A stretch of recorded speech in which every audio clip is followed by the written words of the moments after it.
Thank you very much, Dr. Presby, for the nice introduction and also for inviting me to come here. And thanks to all of you for being here. I see some of my friends out there and some people who I hope will be new friends.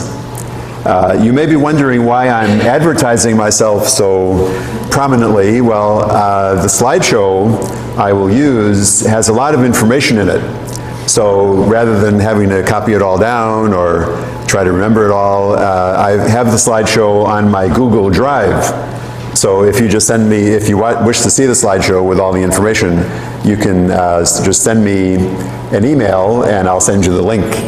That's about the best way I could figure out of doing it. So, so it might help in terms of the information that I'd like to offer. And I know we don't have a lot of time, so I will dispense with my usual jokes and trying to get on the good side of an audience, you know, and just get right into the material. As Dr. Presby mentioned, the 25th anniversary of the assassination of the Jesuits and the two women is coming up, November 16th. So that's one reason why there's a considerable amount of interest really in the issue, especially in Jesuit universities and parishes around the country. So what I'd like to present very briefly in a summary fashion is basically what happened. What are we talking about? The martyrdom, what was it? And then what does it mean to us? This is always important because the martyrs can be of great inspiration and strengthening influence on us. What does it mean? A little bit about the theological and political context. This did not just happen out of the blue, just as an isolated instance. There was a whole political struggle going on, developments within the church that led these Jesuits and others to take a more prophetic stance as critics of society and promoters of change. Then who were they? A little bit about who were the martyrs, the 6 Jesuit priests and the 2 women who were killed with them. The lady was Doña Elba. She was a housekeeper in another Jesuit community, and her 15-year-old daughter brutally slaughtered with submachine gun fire. And then why were they killed? Why did they become martyrs? What were they doing? Or what were they saying? So we'll see if we can get through all of this, and Dr. Presby is going to give me a high sign, I think, when we have 10 minutes left, and we'll see where we're at and have some questions. Okay? On November 16th of 1989, so almost 25 years ago, 6 Jesuit priests who worked at the UCA, that's the Universidad Centroamericana, Central American University in San Salvador, the capital of the country of El Salvador, were brutally murdered. The 6 Jesuit priests at the university, along with the 2 women who had chosen to stay on the grounds, on the property of the university, because everybody felt that they would be safer on the grounds of the university rather than going home that night. So they stayed in a little extension of the Jesuit residence. They were killed by soldiers, Salvadoran soldiers, that is, soldiers of the government of El Salvador. A squad of about 26 special forces soldiers came onto the university and just broke open the doors of the Jesuit house and went into their room. This was at 2 a.m. on November 16th, so the night of November 15th, going over to the 16th. Broke open the doors, pulled them out of their rooms, and made them lie face down in the garden outside the house, and just slaughtered them. It was just a massacre. Close-up fire shots to their heads, basically. So it was a brutal murder of the Jesuits and also the 2 women. They were machine gunned in the room where they were staying. So it's hard to talk about that. I didn't know them well. I knew 2 of the Jesuits somewhat, and but when you know somebody who suffers like that and who becomes a martyr, it becomes very difficult. And yet we speak of celebrating the martyrdom. How can we speak of celebrating? Well, it's because of their love. That's what got them in trouble. That's what got them killed. Their love of God, their love of Christ, their love of the gospel, their love of people, their love of the poor, especially, their love of people who were being victimized by the injustice of the society of El Salvador. And so because of so we celebrate their love, and an active love, a love that made them get involved fully in the struggle for justice. You can't have love without struggle. You can't love people if you're not struggling for justice for them, or for us. So that's why we celebrate the memory and the love and the commitment and the courage of the martyrs. So I also have this slide at the end of my presentation, but what can we get out of this? Why am I going around the country giving this presentation about the martyrs? I think this can help us to grow enormously. The one lesson would be their example of active compassion. Compassion, for those of us who have studied Latin in our high school days, we know it means suffering with compassion, suffering with. That is, feeling the pain of other people as if it were my own pain. And it is my own pain if we are members of the body of Christ. So compassion, suffering with, but not just as a sentiment, not just as a feeling in my heart, but an active kind of compassion, like the Good Samaritan, or like Jesus himself. You know, they didn't just feel compassion, love for people, but they took action and served people. And in this case, the Jesuits were involved in a struggle for liberation, a struggle for justice, a struggle for change in El Salvador. It's in their case, and in the case of Dr. King, certainly, who comes to mind as one of our best-known American martyrs, it was a kind of a political love. You know, it sounds a little strange, but political love, that is, or at least organized love, whether you're organizing unions or women's organizations or neighborhood organizations, consumer organizations. We just had this tremendous march in New York City, 400,000 people for talking about the climate change issue. So it's love that expresses itself in organizing ourselves, organizing other groups that are oppressed to make for change. Because you cannot love people who are suffering if you are not involved with them, not for them, or doing things for them, but if you are not involved with them in doing things, making changes for a better life for them or for us. So I would say political, that is organized love, community organizations, unions, student organizations, whatever. So the famous statement by Joe Hill, the labor organizer of many years ago, don't mourn, organize. Okay. And I think that's what we can say, that's what the martyrs of El Salvador, that's what Dr. King would want us to say. Don't mourn, don't waste your time mourning the horrors of their assassination, but organize for change. You know, carry forward their spirit, carry forward their commitment. That's what we need to do. And I think we can learn that from them. Their love, the martyrs of El Salvador, their love was political, organized, in the sense that they were working for change, working for social change, structural change. We talk about that a lot in Latin America, structural change.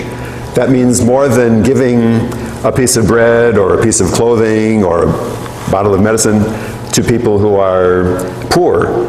It means structural change means changing the system, changing the structures of society so that there is a better life for everyone. So they were involved in that. And that was one of the main reasons that got them into trouble, because they were running our university. They were in charge of our Central American University, a Jesuit university in San Salvador, and they saw that university as an instrument for social change, an instrument for the liberation of the country, the liberation of the people of the country, by being a critical consciousness of society, analyzing the structural problems, analyzing the social issues, and working for effective change. So they were making a difference, and they were feared in a certain sense by the oligarchy, the famous 14 families that traditionally have run El Salvador, and by the military. These people had influence publicly. And then finally, their courage, prophetic courage. You put yourself on the line because you believe in what you're doing and you believe in the need to struggle for change. So we can get courage from them. It's also a great challenge to us. Makes us ask, well, what am I doing? What am I doing with my life? What about my work? What kinds of things am I involved in? Am I helping to create a better future for your own generation, for instance, and future generations?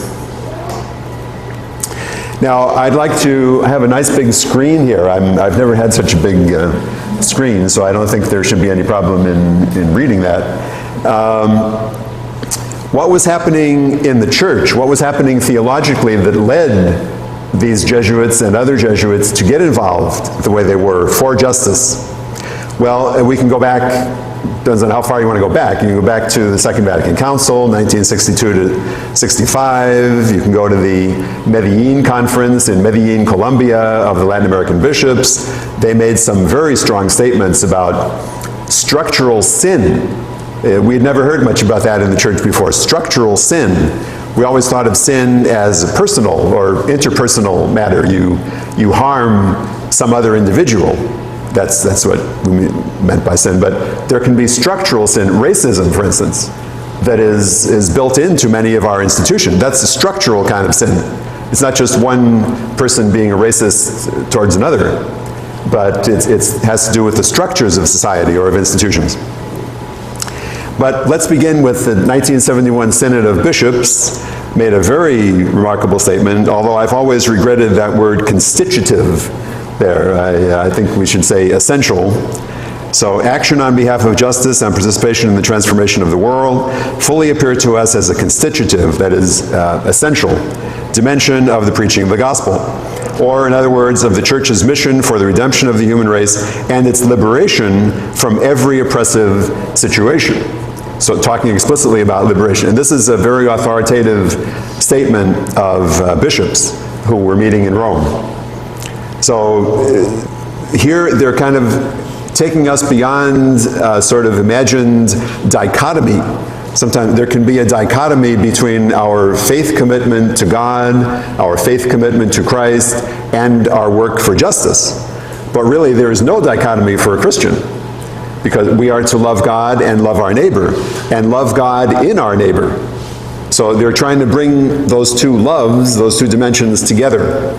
And so that it's a constitutive dimension of the preaching of the gospel. And I don't know if that's too clear. So in our own order, the Jesuit order, the Society of Jesus, we took that up and made this statement: the mission of the Society of Jesus, that is the Jesuits, this is a Jesuit university, is the service of faith, of which the promotion of justice is an absolute requirement. That's very strong and very clear. So we're getting beyond that old dichotomy, that old contradiction, imagined contradiction. Some people say, oh, you're working for love of God out of your faith. Others say they're working for justice. We say, well, it's both. And so this had effects, bore fruits in the Jesuits of El Salvador, and of course in many other Christians. Some would say the martyrs, a martyr is someone who dies for the faith. That's the traditional definition of martyr. Dies for the faith. Somebody who is persecuted, let's say, by non-Christians somewhere, and they continue to profess their faith in Jesus Christ. So that's a martyr if they're killed. But now we see that someone who's killed because of their struggle for justice, like Dr. King, like these Jesuits and other Jesuits, like the 4 North American women who were killed brutally in El Salvador before this, they're martyrs. Because if you're working for justice and you're killed because of that, then you're a martyr. Because work for justice is an expression of your love of God and love of neighbor. So just leading up to this now, getting closer to this is still in the 1970s, a Jesuit by the name of Rutilio Grande was killed assassinated on a country road not too far from his parish church in El Salvador. And what was he doing? Well, he was supporting the right of the peasant farmers to organize. That's all, basically. He was very uncertain as to what position he took with regard to revolutionary movements as such. But he knew that as the pastor, he had to support, and as an official of the church, he had to support his people's right to organize. To get a little more than $100 a month as a salary for farm work and that sort of thing. So he was brutally assassinated, along with 2 lay workers who were with him in a truck.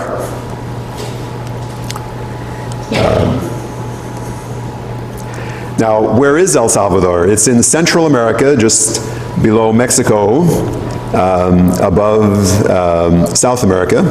It's a very small country, very densely populated. That's one of the problems. It's so densely populated. Now, moving along in our little historical context, in 1979 we had the triumph of the Sandinista revolution in Nicaragua. And you have to understand that there were revolutionary movements going on. This one had triumphed in Nicaragua in 1979. Another one was going on, picked up steam really during the 80s in El Salvador and also in Guatemala. And so the Jesuits were killed in 1989 in the midst of very strong conflict between the revolutionary forces of El Salvador, the FMLN, and the government forces. That was going on. It was a wartime situation when the Jesuits were killed. So with the triumph of the Sandinista revolution in Nicaragua and then the development of revolutionary war, really, we're talking about revolutionary struggle, revolutionary warfare in El Salvador and Guatemala especially. March 24th, 1980, the assassination of Archbishop Romero. He will probably become blessed and then pretty soon a saint, we expect, with Pope Francis, that the doors are open for the sainthood for Archbishop Romero. Why was he killed? Because he was speaking out against the oligarchy of his own country, the upper class, not against them in the sense that he hated them or wished evil for them, but speaking out in a critical way with regard to the injustices of his country, El Salvador, and also speaking out in a critical way against the repression of the military, by the military forces of his country. So he was murdered. He was celebrating Mass and was shot in the heart by a sharpshooter at the door. He was very, very well loved by the people, and immediately after his assassination, the revolutionary movement started picking up more steam, because they figured if the oligarchy, the upper classes, and the military are willing to kill an archbishop of El Salvador, then this is going to be a long and hard struggle, which it was. He had written a letter to President Carter, an open letter asking the United States not to intervene in El Salvador's fate by arming brutal security forces against the popular opposition movement. This did not sit well with the government of El Salvador or the military, because the military were getting tremendous amounts of training and military equipment from the United States government. He said that U.S. support would only sharpen the injustice and repression against the organizations of the people struggling to gain respect for their fundamental human rights. That was just a few weeks before he was killed. Now this opens up another area that I would put in with my what do we hope to accomplish with it. I think looking at this case and other cases of El Salvador can help us to develop an intelligent, questioning, critical attitude toward our own government and our own government's foreign policy especially. Because, just to state it very simply, the United States has been on the wrong side of the world's revolution, as Dr. King put it, exactly 1 year before his assassination. There are not too many anymore, but in those days there were revolutions happening in various parts of the world. The US was usually supporting the upper classes, the status quo, the oligarchy, ruled by the few, and the military. Tremendous amounts of military assistance. So we can look critically at our own government. I think that's one fruit of this reflection that we can get. Also, later in 1980, the assassination of the 4 U.S. church women, 3 nuns, and 1 lay missioner, brutally assassinated on their way back from the airport, again in El Salvador, always talking about El Salvador. So I've already mentioned this. Basically, this is the event that we're talking about, the assassination of the Jesuits, the 2 women. The order came down actually from Colonel René Ponce, the head of the staff, the chief of staff of the armed forces of El Salvador. And it was not necessarily to kill all the Jesuits and anybody else who was found around there. It was to kill Ellacuría. We'll see a little bit more about him. Ellacuría, and leave no witnesses. Now, they were also interested in getting rid of a couple of the other Jesuits in particular. One was the director of the Human Rights Institute of our university. Obviously, they wanted to get rid of him. He was criticizing the violations of human rights. And others were also critical of the government in many ways. Kill Ellacuría and leave no witnesses. Father Ellacuría, Ignacio Ellacuría, he's in the middle there at the top. He was the president of the UCA, the president of the university. A very well-respected, renowned intellectual, philosopher, theologian, one of the group so-called the Theologians of Liberation, and a very influential person in El Salvador. So he was the target. Why? Because he and his university were analyzing society and using the intellectual resources of the university to analyze the injustices of Salvadoran society and promote change, and criticize the violations of human rights. Others there, I'll mention something about a couple of them. To the right of, as you're looking at that, to the right of Ignacio Ellacuría, Segundo Montes was the director of the Institute of Human Rights. Elba was the cook at a different Jesuit community, but she and her daughter were on campus that night because, as I said, everybody thought they would be safer on campus rather than going home because the place was covered with troops.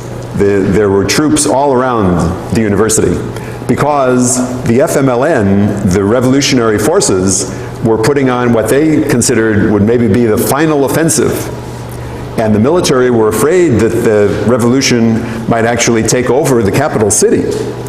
So it was a state of martial law. There was a curfew at 6 p.m. And so it was felt that Elba and her daughter would be safer by staying on campus. But it turned out to be a very brutal death for them. So Ellacuría, he was a Spaniard who had spent many years in Latin America, president of the university, philosopher, theologian. He was promoting a negotiated settlement. He was not like 100% for the revolutionaries. He recognized the right of the people to struggle. He recognized the need for social change, the need for the people to defend themselves in a way, but promoting a negotiated settlement. But this did not meet with the approval of the military leaders. They did not want a negotiated settlement. They did not want to negotiate with the revolutionaries, the guerrilla forces. They said, no, we wipe them out. We're not going to negotiate with them. So that was his position. And he was quite influential, even some think he had some influence with the President Cristiani at the time. He was, of course, motivated by the values of the gospel, values of Jesus. His book, Freedom Made Flesh, was published by Marinol Orbis Books in 1976. A key concept of his had to do with salvation history. Now, many of us who have studied scripture and theology and so forth, salvation history, that is the working of God in history, you know. But his point was that this has to include salvation in history. He made that point constantly. So this is the kind of theological thinking that got him into trouble. Because if you believe that God is involved in history on behalf of the poor, that God wants the kingdom to be coming in this earth, in this world, then you're involved in struggles for change. So it's salvation in history and of history. That is, salvation has to do with a better life for the masses of people, the majority of people of the world who are suffering at present. And I might just have to close with this. We have 8 minutes left.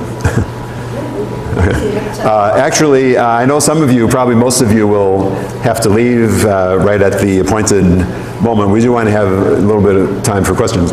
But others, if you can stay, if you wish to stay, we can continue a bit longer. Now this, again, this could be said to be the reason why the UCA, our university, was attacked. Not only were the 6 Jesuits and the 2 women killed, the place was shot up. This squad of the Atlacatl battalion, which had been trained by the U.S., again, U.S. involvement, they had been trained, many of them had been trained at the U.S. School of the Americas, and others had been trained by a special forces, U.S. Special Forces team in El Salvador just before they were called out to go to the university and carry out this deed. So they shot up the university. They destroyed computers, they bombed, shot rockets at various buildings. Ellacuría, he wanted his university to be a critical and creative consciousness effectively at work in the service of the community.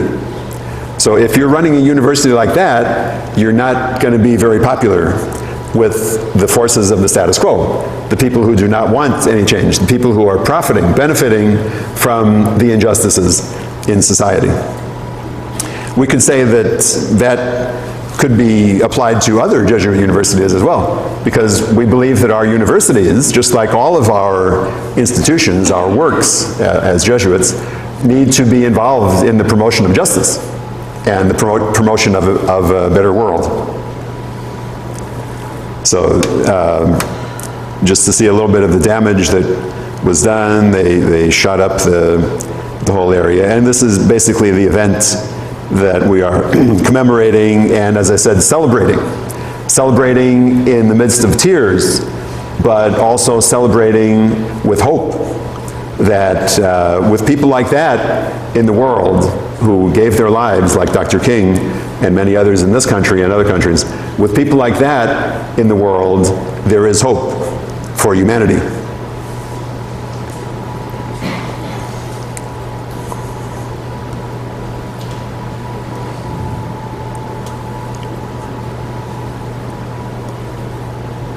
This indicates Father Armando Lopez's view. If the riches of our country are declared, there will be sufficient for all. When they organize, they are killed. Well, he was killed. He paid the price.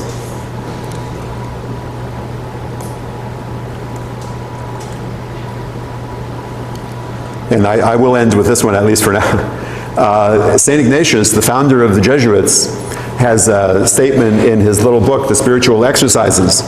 What have I done for Christ? What am I doing for Christ? What will I do for Christ? Well, Ignacio Ellacuría made a little adaptation of that, and he put it this way that you're seeing on the screen. Because we believe that Christ is in the people, especially in the poor and the imprisoned, and so he's in the crucified, being crucified in the people. So what will I do for the crucified peoples of the world, which is where we find Christ? And he said, we must take them down from the cross. The cross is not a good thing. You know? The cross is an instrument of torture and execution. So when we see people being victimized and being crucified in many different ways, we need to take them down from the cross. We need to put an end to that torture and that abuse of people. So I think I will have to close there. Do we have a few moments for questions? Okay. Thank you so much for your presentation.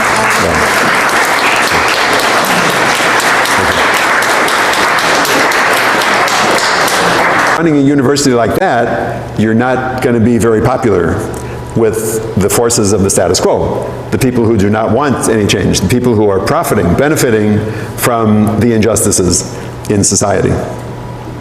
We could say that that could be applied to other Jesuit universities as well, because we believe that our universities, just like all of our institutions, our works as Jesuits, need to be involved in the promotion of justice and the promotion of a better world. So just to see a little bit of the damage that was done, they shot up the whole area. And this is basically the event that we are commemorating and, as I said, celebrating. Celebrating in the midst of tears, but also celebrating with hope that with people like that in the world who gave their lives, like Dr. King and many others in this country and other countries, with people like that in the world, there is hope for humanity.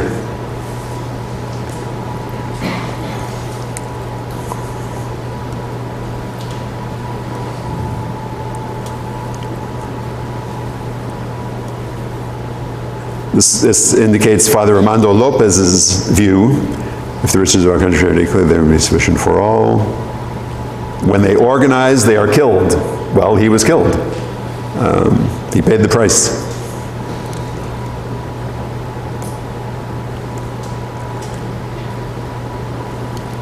And I will end with this one, at least for now. St. Ignatius, the founder of the Jesuits, has a statement in his little book, The Spiritual Exercises. What have I done for Christ? What am I doing for Christ? What will I do for Christ? Well, Ignacio Ellacuría made a little adaptation of that, and he put it this way that you're seeing on the screen. Because we believe that Christ is in the people, especially in the poor and the imprisoned, and so he's in the crucified, being crucified in the people. So what will I do for the crucified peoples of the world, which is where we find Christ? And he said, we must take them down from the cross. The cross is not a good thing. You know? The cross is an instrument of torture and execution. So when we see people being victimized and being crucified in many different ways, we need to take them down from the cross. We need to put an end to that torture and that abuse of people. So I think I will have to close there. Do we have a few moments for questions? Okay. Thank you so much for your presentation.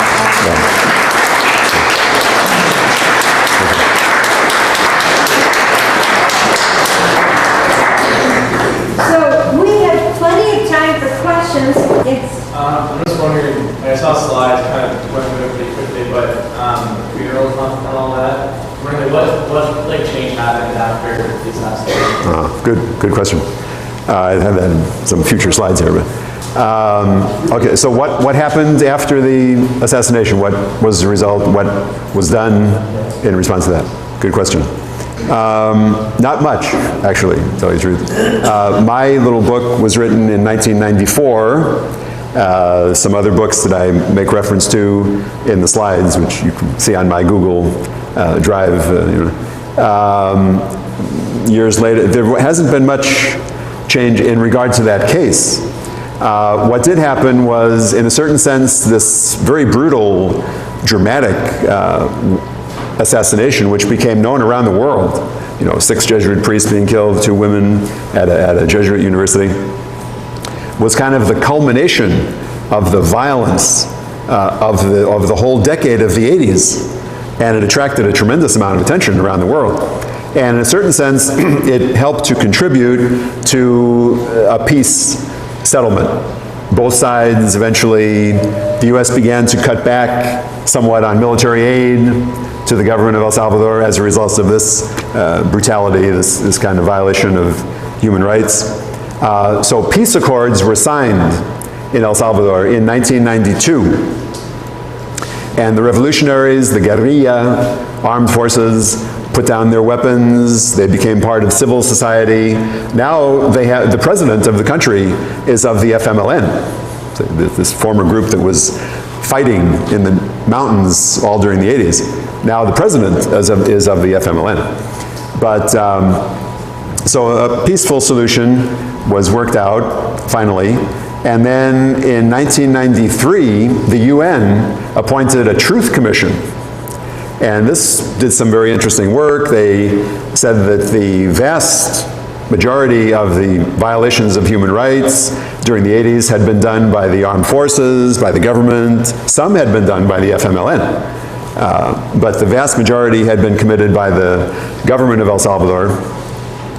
And they are the ones who said that it was Colonel René Emilio Ponce, the chief of staff of the armed forces of El Salvador, who gave the order at a meeting on the night of November 15th, a meeting with his top officers, to kill Ellacuría and leave no witnesses. So that came out from the UN Truth Commission. However, the government of El Salvador immediately declared an amnesty.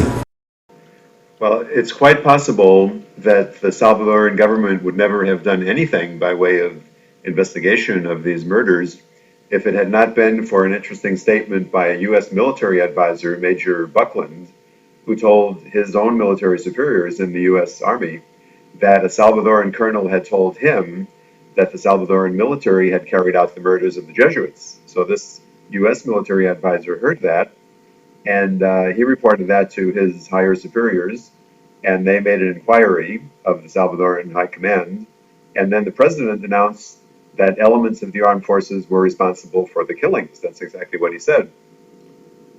So eventually charges were brought against 9 members of the Salvadoran military, and it took a while for that to develop, but then in 1991 there was a trial, and a colonel and a lieutenant were convicted of the murders, but they were released from prison shortly thereafter in 1993 due to the amnesty law that had been passed after the findings of the Truth Commission were made public.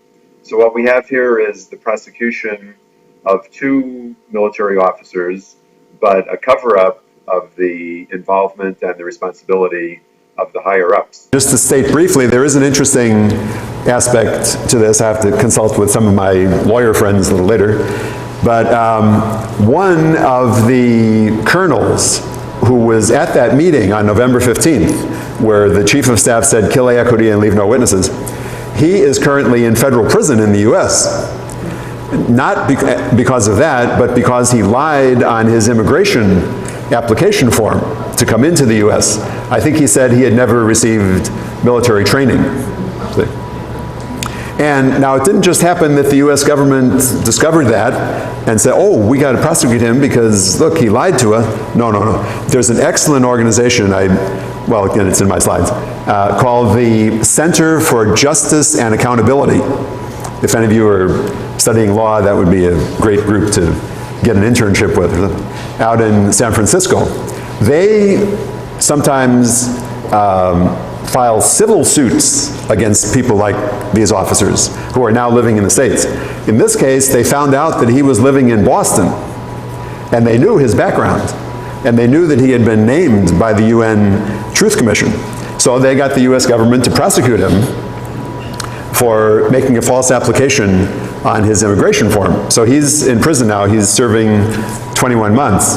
And we're hoping that the US government will have him extradited to Spain. Now this is an interesting development there. Spain has a national court which claims to have universal jurisdiction over the world for cases of gross violations of human rights, crimes against humanity, massacres, and they have brought some people before the court.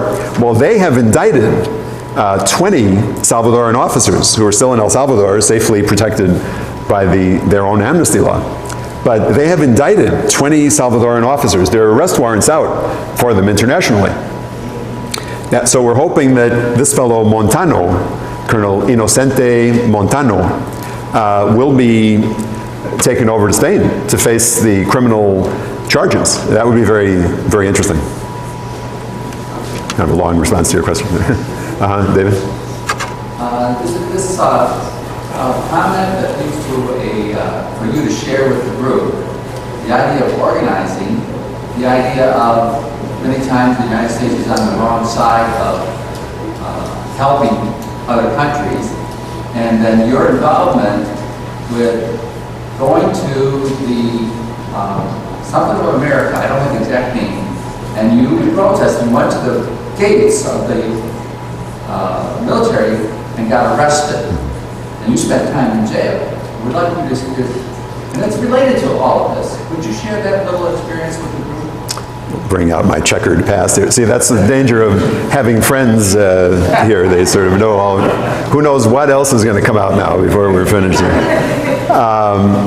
Well, I would just mention that my response to this whole thing was to go to the funeral. We went 6 Jesuits from Nicaragua. I had been living in Nicaragua since 1986. We went to the funeral in San Salvador, and we saw the Jesuits buried. The 6 of them were buried in the wall of our chapel. And then I said, well, what am I going to do now? I said, I got to go to the States. I got to go and just talk about this and do all kinds of publicity and try to organize people to work against U.S. military aid for that government, which had just wiped out 6 of my fellow Jesuit priests and the 2 women. So I came to Washington, talked with friends there, and we ended up having an action where we poured blood, actually a little bit of the blood of the martyrs from the garden, which a Dominican priest had collected, and we mixed that with some of our own blood and poured that on the front gate post, not the pillars of the White House, of the house itself, but the gate post on the front, at the front of the property of the White House, saying, well, this is the blood of the Jesuit martyrs is here. This is where there's a great amount of responsibility for it because of the policies and the practices of the U.S. government. So that was when I spent the night in jail there, and other things at the School of the Americas, because the School of the Americas has been training officers like these for many years, training them in counterinsurgency, crowd control, intelligence, all of that. And many of the graduates of the School of the Americas, which is a U.S. Army school at Fort Benning, Georgia, many of the graduates are among the most notorious violators of human rights in Latin America. So there's been a movement, maybe some of you have been to Fort Benning in Georgia.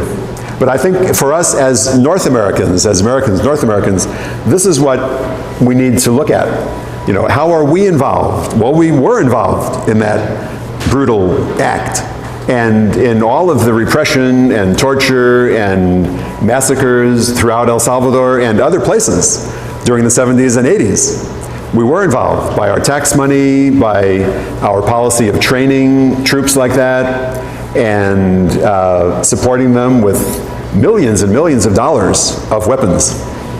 That's why Archbishop Romero wrote to President Carter. He said, please, no more military aid.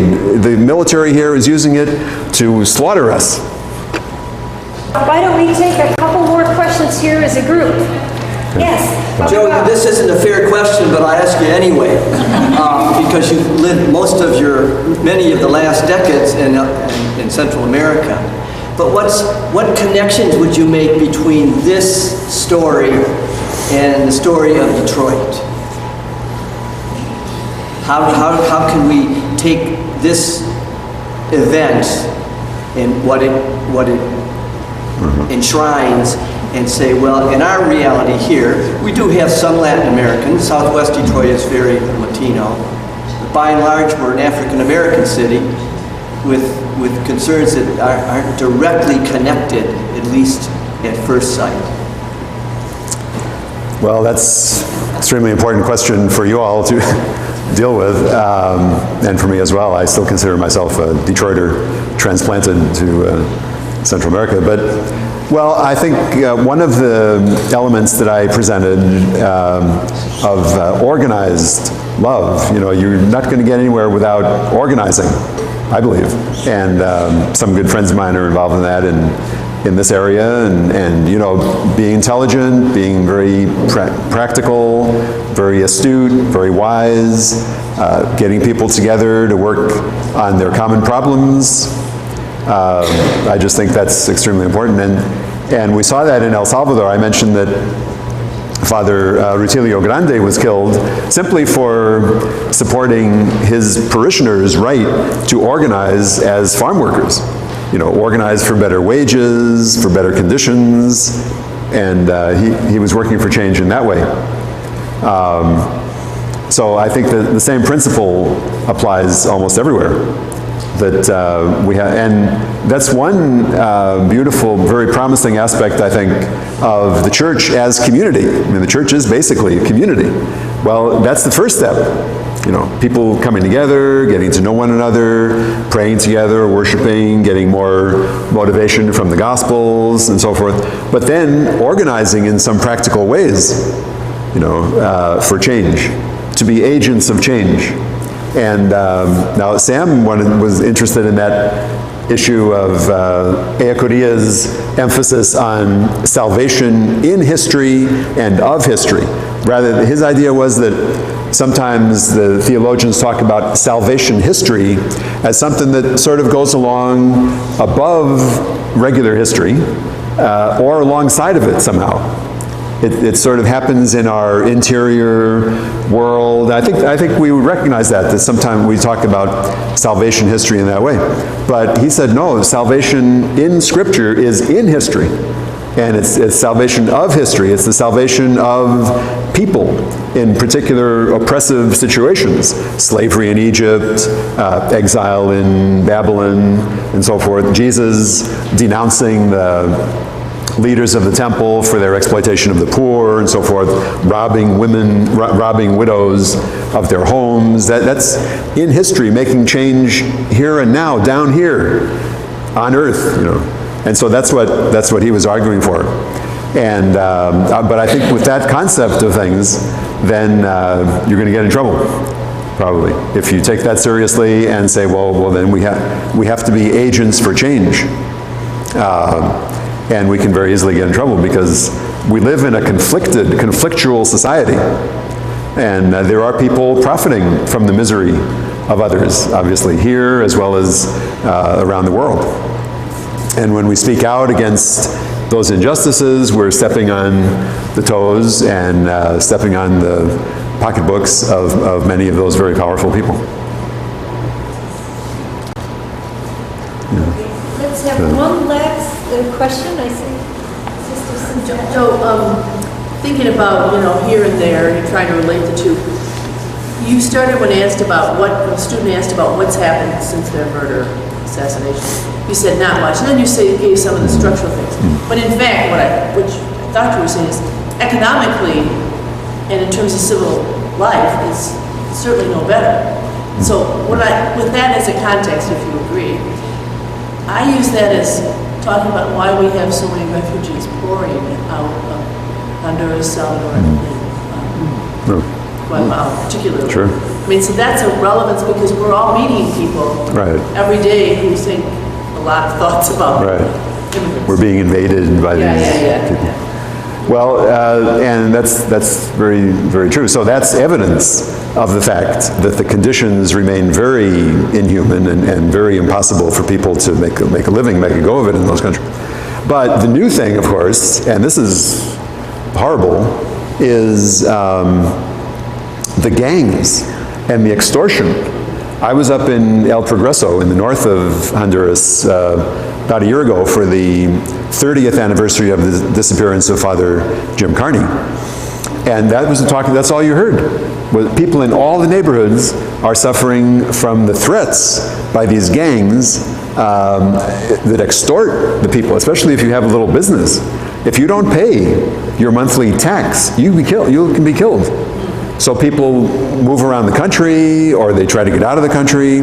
Young people, if they don't join the gang, they can be killed, or their family can be killed. It's just an extreme kind of violence going on. So I would say that's the new thing that's pushing the emigration from there. And what the answer to that is, I don't know. I mean, if you beef up the security forces. Well, there's a lot of corruption. So why don't people report the gang? Somebody comes to your house and says, look, you got to be ready to pay your tax next week. Why don't people report that to the police? The police are involved in it. you know, that's commonly understood. So I don't know, that's a very difficult issue there.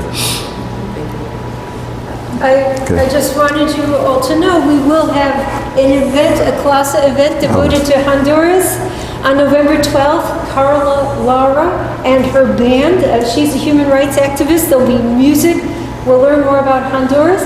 Also, Catholic Studies program is having another event having to do with the Jesuit Martyrs anniversary. That's November 19th. Dr. Robert LaSalle Klein and CLASA is happily co-sponsoring that event. I want to thank you all for coming here, and please, let's thank Father Joe Mulligan. Well, thank you so much.